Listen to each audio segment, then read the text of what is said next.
ذرا سوچو تو صحیح، انسان کتنے بڑے خطرے میں رہتا ہے، ہمیشہ من کی ماننا چاہتا ہے۔ ہمارے یہاں کیسی ابلیسی تہذیب ہے، ہر ایک کو کتنی دل فریبی میں، خوش نمائی میں اور خود فریبی میں مبتلا کر رکھا ہے۔ من کی مان، انسان من کی ماننے کے لیے پیدا نہیں ہوئے، ہم سب اللہ تعالیٰ کے لیے پیدا کیے گئے ہیں۔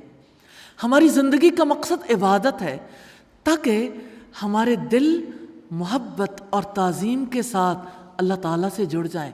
نبی صلی اللہ علیہ وسلم نے فرمایا ذاق طعم الایمان، اس نے ایمان کا مزہ چکھ لیا، من رضی باللہ ربا، جو اللہ سبحانہ و تعالیٰ کے رب ہونے پہ راضی ہو گیا، وبالاسلام دینا، اور اسلام کے دین ہونے پر، وبمحمد نبی الرسول، اور محمد صلی اللہ علیہ وسلم کے نبی اور رسول ہونے پہ راضی ہو گیا۔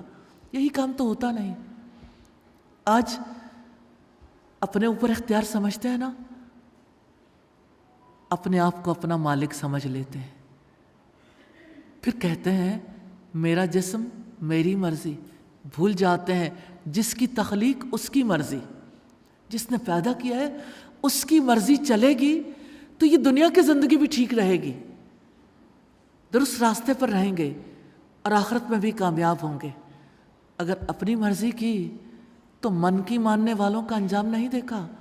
فرعون، حامان، قارون، نمرود اور دنیا میں جتنے بھی اپنی ذات کے چکر میں، ذات کی دلدل میں دھنستے چلے گئے، آخر ان کا کیا حال ہوا؟ فَاعْتَبِرُوا يَا أُولِي الْأَبْصَارِ، عبرت حاصل کرو اے آنکھوں والو۔